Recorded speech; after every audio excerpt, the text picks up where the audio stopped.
Bom dia a todos e a todas. Então, nós estamos aqui em mais um diálogo do projeto Mulheres e Cidades, que é um projeto de extensão da URGS. E a gente vem dialogando com várias mulheres, né, que vem trazendo questões interessantes, né, para a agenda desta relação. Então, hoje a gente está recebendo aqui a Roberta Gerlen Castro, né? A Roberta, ela é arquiteta e urbanista, formada pela Uniriter, e ela realizou um intercâmbio na Faculdade de Arquitetura da República Oriental do Uruguai, e depois ela tem trabalhado principalmente desde 2018 com projetos, né, de interiores e autônoma, em escritórios de arquitetura, e ela é cofundadora do coletivo Turba, né, que é uma iniciativa que estimula essa igualdade de gênero, né, na construção de cidades inclusivas. Inclusive, a Paula Mota esteve aqui com a gente também, né, nos Diálogos de Mulheres e Cidades, da Turba. Então, hoje a gente convida de novo a Turba aqui, através da Roberta, né, e dizer que, Roberta, é um prazer que tu esteja aqui com a gente, principalmente porque a gente esteve juntas, né, num debate coordenado pelo Nuitran, né, da URGS, e foi sobre mobilidade e gênero, né. Então, primeiro eu gostaria de saber, assim, como é que tu vê essa relação entre mulheres e cidade para pensar mobilidade urbana.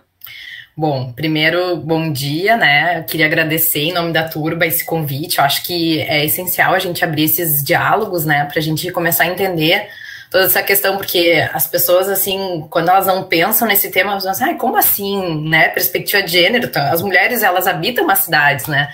Então, eu acho que a gente, com esses diálogos, a gente começa a fazer que as pessoas tenham outras visões sobre esses temas, né? Que são tão importantes. Então, quando a gente pensa em mobilidade, né, e a perspectiva da mulher, a gente tem que primeiro fazer uma análise dessa vivência, né? Então, o cotidiano da mulher, ele é atravessado por inúmeras tarefas, né? A mulher, ela tá atrelada ao cuidado, né? O papel da mulher hoje na sociedade é esse. Então, ela vai sair de casa, levar a criança na escola, depois ela vai para o trabalho, depois ela vai para o mercado, depois ela vai para a farmácia e depois ela volta para buscar a criança na escola e volta para casa. Então, são esses vários deslocamentos, né? Então, eu fiz um resumão, né? Mas, assim, esses vários deslocamentos é que definem o percurso dessa mulher, que ele não é linear, né? Não é só trabalho-casa. Então, ela vai e vem, ela vai e vem. A gente podia pensar até numa curva, né? Uhum. Eu estava lendo eu até vou indicar esse guia de mobilidade cotidiana, que foi o coletivo Pun6 que realizou, e tem um dado importante, né? Os maiores deslocamentos diários das mulheres latinas-americanas se dão através do transporte público e a pé. Então, ela faz todos esses deslocamentos através do transporte público, mas também muito a pé, né?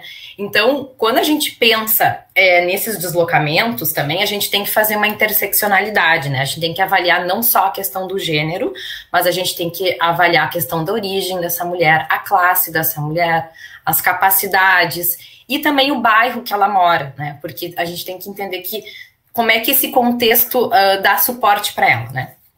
Então, quando a gente pensa na mobilidade, né, esses sistemas que a gente tem atual, eles não pensam nesses vínculos, né, que forma toda essa rede complexa de deslocamento.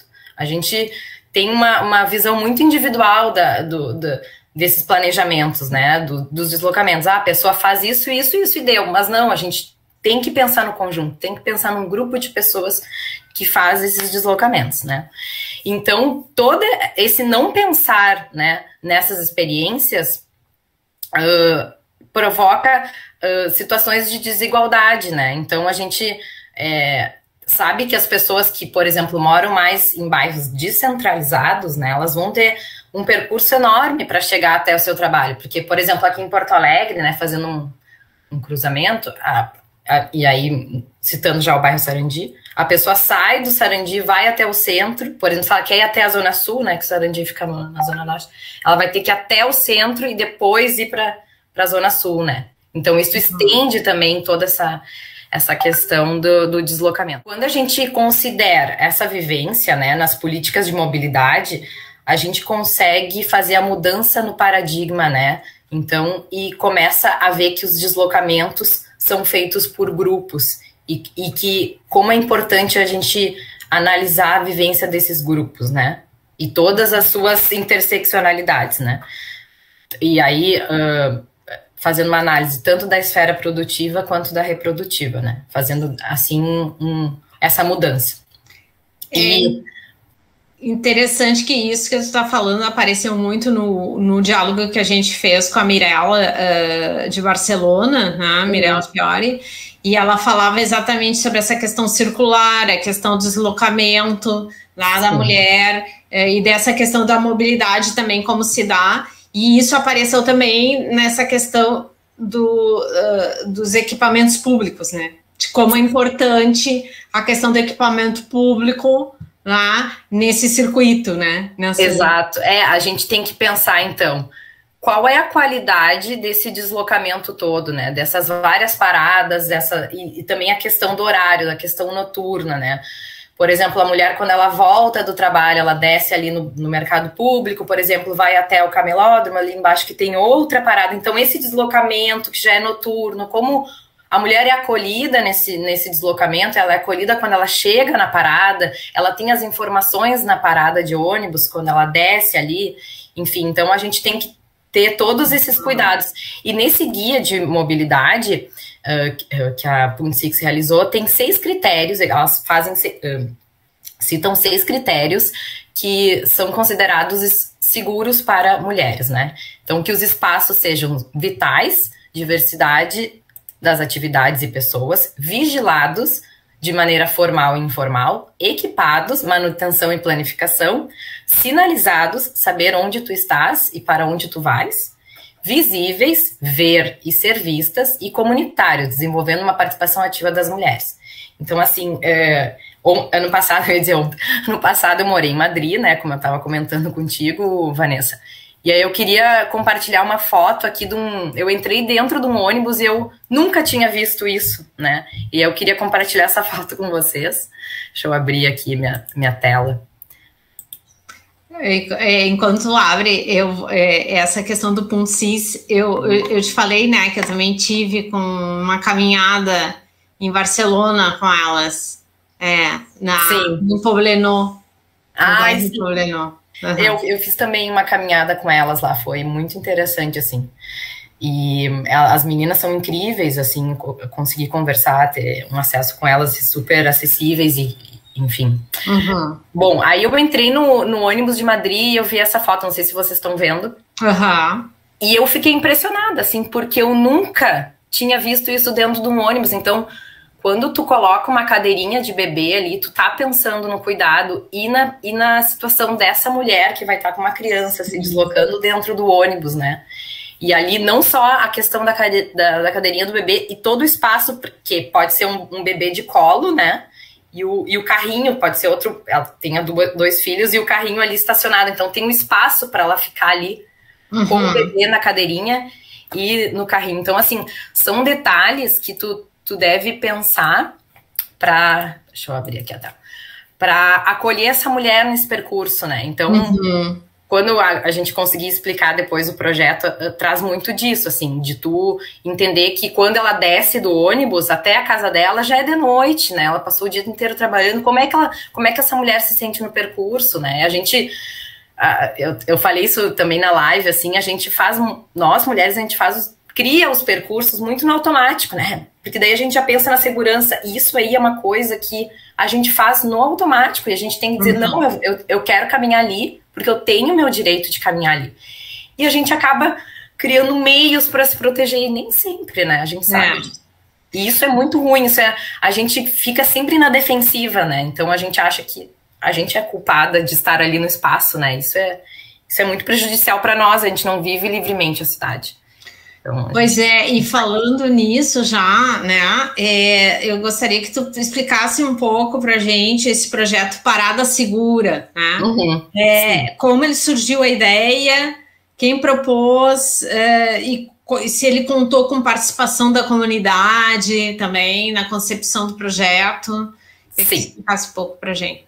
Tá, então assim, o Parada Segura, assim, ele é um projeto que ele veio através de um concurso, né, que foi realizado pelo BID e pelo Cidades Comunes, e era um concurso que surgiu no meio da pandemia, né, então esse concurso incentivava a questão de voltar para as ruas. O nome do concurso era Volver a la Calle, né, então a gente tinha que pensar em ideias para ser aplicadas na cidade, né, para as pessoas se incentivarem a voltar para a rua, né.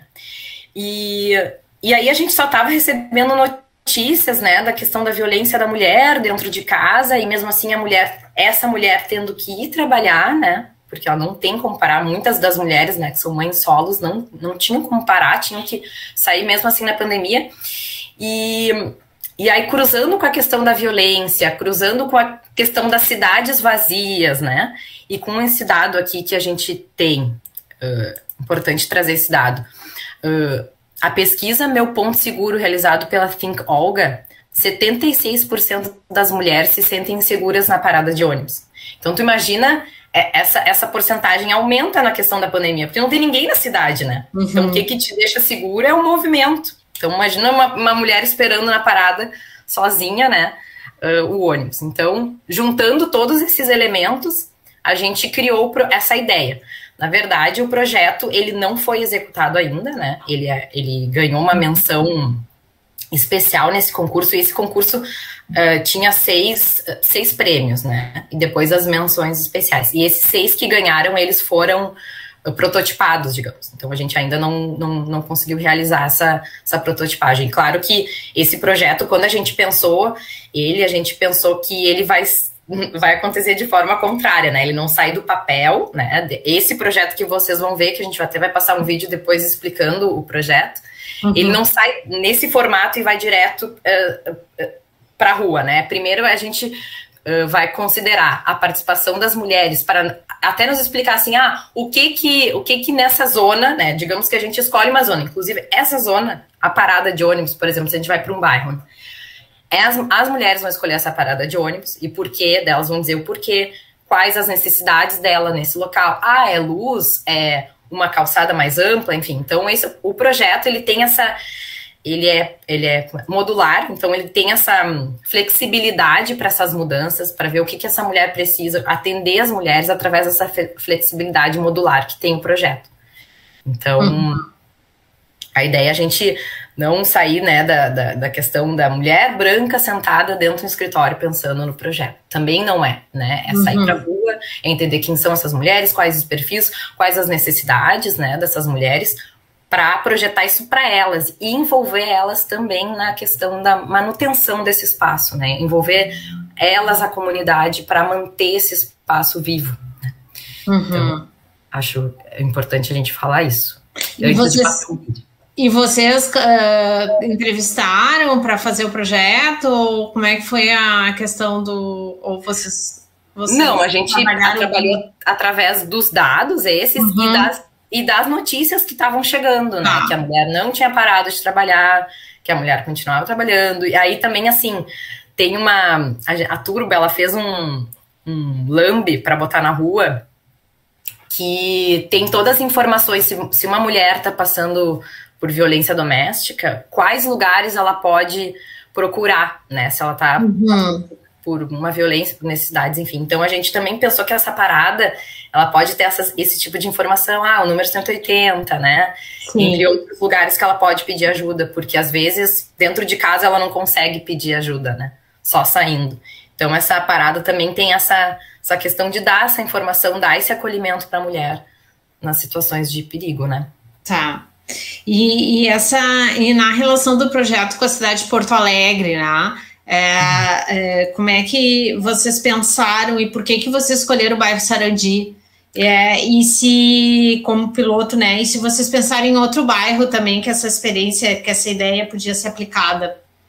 Sim, o bairro Sarandi, ele é um bairro muito populoso, né? Então a gente pegou alguns dados interessantes, deixa eu abrir aqui, para construir o projeto em cima dele, né? Ó, em relação a gênero, 52,48% da população do bairro é mulher e 47,83% das famílias são chefiadas por mulheres.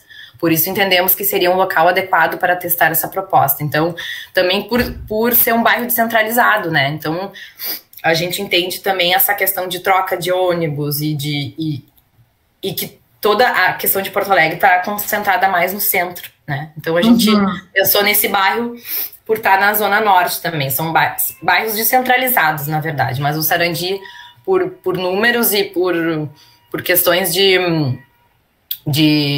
enfim, que a gente viu que tem muito mais mulher no bairro também, né? Então, a gente se interessou por fazer ali. Inclusive, a gente deu uma caminhada, assim, no Google Maps ali, para dar uma olhada nas questões das ruas e das paradas também. São paradas que acontecem na maioria das paradas em Porto Alegre, né? Não tem informação, a gente não tem uma placa, assim, a gente não sabe que ônibus passa ali, né? A gente não sabe que horário, então acontece isso muito também no bairro Sarandi. E eu fiquei olhando ontem, né? Eu sou uma usuária de ônibus aqui em Porto Alegre, né? Mas não costumo ir nas extremidades, tanto norte como sul, mas entendo que os transversais, né? As linhas T's, elas fazem esse trajeto. Mas a maioria eu vi ali, por exemplo, que para no Praia de Belas, né? Não vai até o sul. Então, digamos ali, Belém Novo, enfim, toda aquela zona bem sul de Porto Alegre, ela sempre tem que ter alguma conexão, né? Por mais que os T's, os transportes sejam transversais, né? É importante, então, que a gente pense como atender esses bairros, né? O ideal seria, claro, passar pelo centro é importante, mas que tivesse linhas que fizessem todo esse trajeto, sabe? Que cruzasse realmente a cidade ali. Então, se a gente vai pensar em zonas, assim, não quero falar desatendidas, porque tem ônibus, mas assim, eu pensaria também aplicar na Zona Sul, né? Bem sul da cidade aqui. Sim. Essa questão da parada. Eu não sei se agora a gente vai ver o vídeo, né? Mas essa questão, uma questão que aparece também ligada à mobilidade é a questão da iluminação pública, né? Sim. Principalmente, assim, à noite, né? Quando tá chegando, né? Ou às vezes essas mulheres que saem muito cedo nas cidades onde está escuro, uma cidade como São Paulo, por exemplo, né? Que os tempos de deslocamento é enorme, né? Para chegar no trabalho. Então, ou esse deslocamento, né? Da região metropolitana para o centro, que é uma questão, né? Ou seja, às vezes a iluminação pública é muito importante também, né? Para essa questão da segurança, né? Sim, com certeza. E também eu acho que a gente pode, que é o que a gente pensou no projeto, a gente pode entregar para a mulher nesse percurso situações que podem saber para onde ela correr. Por exemplo, assim, a gente fez linhas orientativas ali no projeto. Daqui a tantos metros uma farmácia, daqui a tantos metros, sabe? Então, dá esse pequeno apoio, né? Se a gente não conta com a luz, né? Nas ruas, com a questão da iluminação, mas dar ferramentas para ela conseguir se sentir mais acolhida. Então, a gente conta com isso também dentro do projeto. Que é interessante pensar, assim, que a gente se sente realmente segura quando a cidade está em movimento, ou quando a gente encontra um comércio. A gente sempre fala também da questão da cidade tratar a questão mista, né? Comercial e residencial, porque é isso que dá vida também, né, para a cidade. Sim. Então tá, Roberta. Muito obrigada pela tua presença aqui. Eu não sei se tu gostaria de falar mais alguma coisa. Eu tô pensando que vem tantos assuntos, né? Mais alguma coisa. Não, eu só queria, assim, também acrescentar a questão noturna, assim, né? Fiquei pensando ontem de noite, porque o cotidiano da maioria das pessoas é trabalhar de dia, né? Tanto das mulheres quanto dos homens, mas quantas mulheres trabalham em hospitais, enfermeiras que fazem plantão, que saem de madrugada desses lugares. A gente estava falando. Então, assim, como essas mulheres são acolhidas, né, nesse transporte, porque o que acontece de noite? Reduz, né, o tráfego de ônibus, né? Então, tipo, como acontece isso? A gente tem que começar a pensar se as mulheres também fossem escutadas, né, para projetar essa política da mobilidade, a gente entenderia que seriam atendidas na noite também, né, nesse turno. E eu sempre olho assim, quando eu tô me locomovendo de noite, só tem homem caminhando na cidade, sabe? É muito raro tu encontrar uma mulher caminhando sozinha às 3 da manhã. Olha, é pouco, tu vê pouco isso. Então, assim, eu acho que isso me traz muita incômodo, porque eu penso, eu não sou livre. A gente não é livre para fazer esse trajeto, né? Então, por exemplo, tu tocaste num dos objetivos desse diálogo, né, que a gente vai promovendo, né, e disponibilizando no canal do GP Suic, né, do grupo de pesquisa que eu coordeno, que é Sociologia Urbana e Internacionalização das Cidades, para que as pessoas vejam também essas mulheres que a gente vai trazendo aqui, o olhar delas, né, e isso também impacta nessa questão de pensar a cidade de outra maneira, porque cada uma delas que vem aqui são importantes no sentido que elas trazem elementos, né, para essa agenda urbana. Então, por exemplo, de mobilidade, a questão, por exemplo, de moradia, né? A questão, por exemplo, do espaço público, ou questões simbólicas, como, por exemplo, o nome de ruas com mulheres, praças com nomes de mulheres, né? Então, tem essa questão, assim, de que eu acho que agora a gente está no momento, né, de pandemia, mas é um momento também para a gente pensar, né, a gente fica mais dentro, né, ou seja, no sentido do isolamento social, e a gente pode também pensar alternativas quando a gente for sair para pensar uma cidade diferente, né, eu acho que talvez a gente esteja nesse momento meio laboratório, assim, pensando. Isso. Mas eu acho que é isso, assim, eu acho que a chave, assim, a gente pode pensar assim, bom, daqui para frente, que cidade que a gente quer, né? Ela vai ter que ser diferente. Vai, urgentemente, sim. Ela tem que ser diferente, ela tem que pensar na questão ambiental, ela tem que pensar na questão, né? Então, a cidade, ela vai ter que ser diferente. Então, eu acho que a gente vai ter que pensar essas cidades pós-pandemia, ou não terminou e não sei quando vai terminar, mas a gente vai ter que pensar nisso. Então, eu acho que o diálogo aqui, ele busca isso, né? Ele busca... eu acho que é muito interessante, porque também a gente vai gerando textos a partir dessas falas e também essa contribuição de vocês é muito importante para a gente. Então, queria te agradecer muito, porque... Sempre tem elementos para a gente pensar, para a gente refletir. Sempre, né? Uma coisa meio infinita, a gente vai... Conhecimento é assim, né? Sim, até tu falou da questão do nome das ruas, a Turba, ela realizou um mapa através de uma pesquisa do livro de uma vereadora com nomes de todas as ruas. Então, se vocês quiserem acessar o mapa, nomes com nome de mulheres, ruas com nomes de mulheres, o nosso Instagram é t.urb.a. Então, tu vai ali no link da bio, o mapa tá ali. Então, se tu quiser acessar o mapa, dá uma olhadinha também. A gente fez um levantamento de todas as praças, né? Porque a gente tava fazendo aqueles eventos que tu também participou, né, Vanessa? O Entre Turba. Ah, sim. Então, a gente fez a primeira roda de conversas, né? Isso. E aí, assim, quando a gente viu que a gente não sabia qual eram as praças que tinham nomes de mulheres, porque a gente queria fazer os eventos em praças específicas, que daí veio a questão de, né, a necessidade de fazer esse mapa. Então, esse mapa, ele é interessante porque também mostra dados. A gente criou dados através do que a gente tinha levantado, né?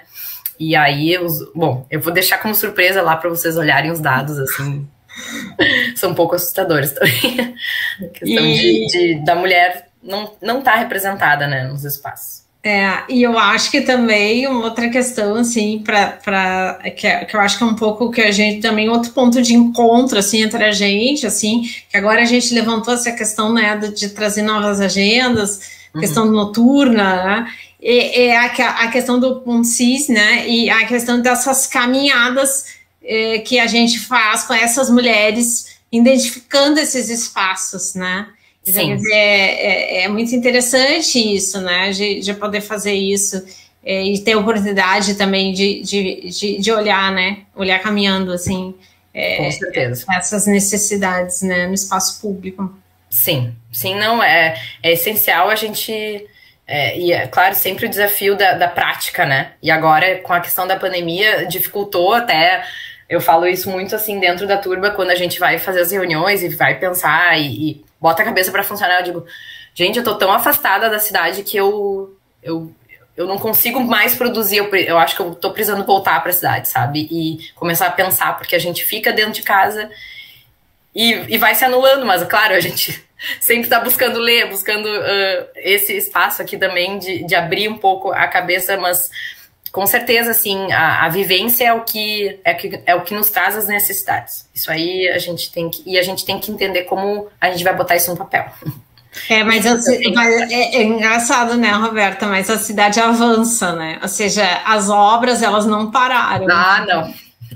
E a cidade é muito rápida, o tempo está muito rápido, e a gente pode ver, por exemplo, quem vai pela orla, como o negócio, né? Então, uma entendeu? Então, quer dizer, eu acho que essa pandemia também traz dois momentos, né? E teve coisas que não pararam, né? Então a gente vai ter que também olhar para isso, né? Com certeza. Temos que estar atentas. Então tá, Roberta, obrigada pela tua presença. Tchau, meninas, obrigada. Vivemos um momento nunca antes pensado, que trouxe à tona questões de gênero em diversos aspectos, tanto no espaço privado quanto no público. O aumento de denúncias de violência doméstica foi notícia em cidades ao redor do mundo e se tornou mais evidente quando as famílias se viram na situação de isolamento, onde essas estavam isoladas em casa junta ao agressor. Mesmo o isolamento social sendo aconselhado por órgãos mundiais, muitas mulheres necessitaram continuar trabalhando na pandemia, e a maioria depende do transporte público para se deslocar. Em São Paulo, de acordo com a pesquisa Origem e Destino de 2017, 80% dos usuários do transporte público são mulheres. E segundo a Agência Brasil, em 2019, 97% das mulheres declararam ter sofrido assédio em transporte público.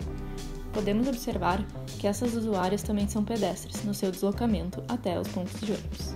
As paradas são locais onde as mulheres se sentem vulneráveis e também se tornam pontos de possível contágio, tendo em vista a formação das pequenas aglomerações de pessoas à espera do transporte. Além disso, há a sensação de insegurança no percurso até o seu destino. Por esse motivo, escolhemos intervir nas paradas e em seu entorno, com a intenção de reativar o espaço ocupado de forma transgeracional, tornando o ambiente mais seguro tanto em relação à violência quanto ao contágio do coronavírus. A proposta Parada Segura parte da perspectiva feminina para a solução de uma problemática que perpassa todos os cidadãos, mas principalmente as mulheres. O projeto visa ampliar a área de espera da mulher na parada de ônibus, gerando um espaço de estar seguro, informativo e lúdico.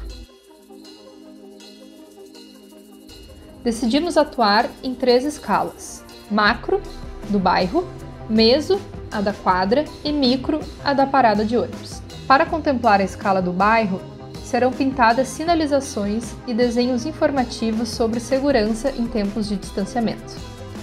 Já na escala da quadra, as mulheres são guiadas por linhas no piso que informam o distanciamento seguro para a fila de ônibus, assim como para equipamentos próximos que sejam seguros em caso de desconforto no espaço público. E para as crianças, pensamos em desenhos lúdicos pintados na calçada para interagirem. Onde há a parada, optamos por alargar a faixa mais próxima da calçada, através da pintura no piso, e adicionamos uma plataforma modular que permite o acesso ao ônibus na mesma altura da calçada. Para um ambiente mais ativo e seguro, projetamos um mobiliário modular móvel em madeira. São cubos de 50 centímetros que terão suas medidas indicadas a fim de informar as distâncias entre os usuários. Eles podem ser usados de diversas formas: para sentar, brincar, distanciar, informar e permitir a adequação do layout para diferentes situações. Imaginamos também que alguns podem ser usados para a criação de uma hortinha comunitária. Para a gestão do projeto, pretendemos incentivar que grupos comunitários existentes sejam os responsáveis pela manutenção do local. Em Porto Alegre, escolhemos o bairro Sarandi para testar a ideia. Localizado no limite norte da cidade, é um dos bairros mais populosos da capital. 32 habitantes por hectare. Também é considerado um dos bairros mais perigosos e violentos, conforme dados pré-pandemia, em relação a gênero. 52,48% da população do bairro é mulher e 47,83% das famílias são chefiadas por mulheres.